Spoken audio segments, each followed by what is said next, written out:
China has just implemented new regulations that allow its Coast Guard to detain foreign nationals for trespassing in the disputed South China Sea.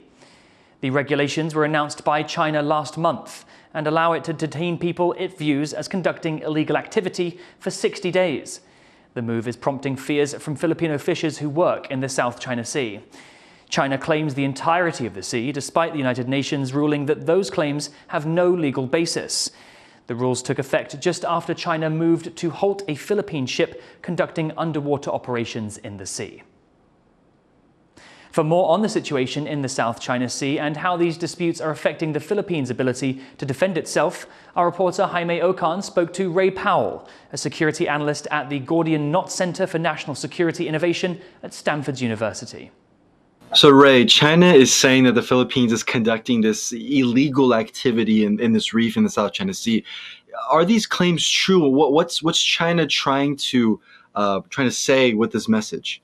I think what you're seeing is an increase in China's activity around the disputed features.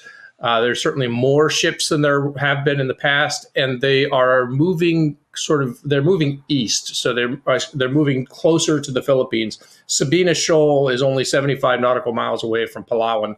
So that the action has sort of moved in that direction. Yeah, I'd say it's an intensification of so basically China is doubling down, if you will, on its stance.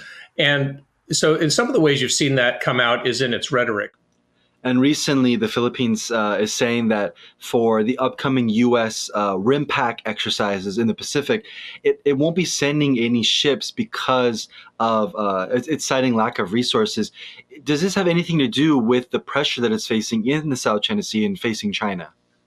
Oh, I think it's 100% related to that. There's no question. The Philippines would, under normal circumstances, would love to go to RIMPAC, and I do think it's a loss that they're not going to go.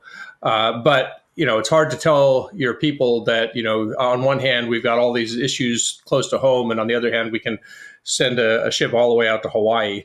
And I think, Jaime, the other thing really to keep an eye on is this.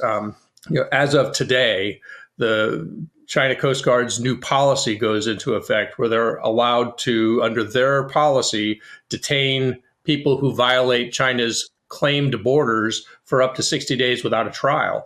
And this has really got the Philippines' attention. They're very concerned about this, that some Philippine fishermen or somebody could be caught up in this, and all of a sudden they've got somebody in a detention facility at Hainan Island or something, and that puts them in almost a hostage diplomacy situation.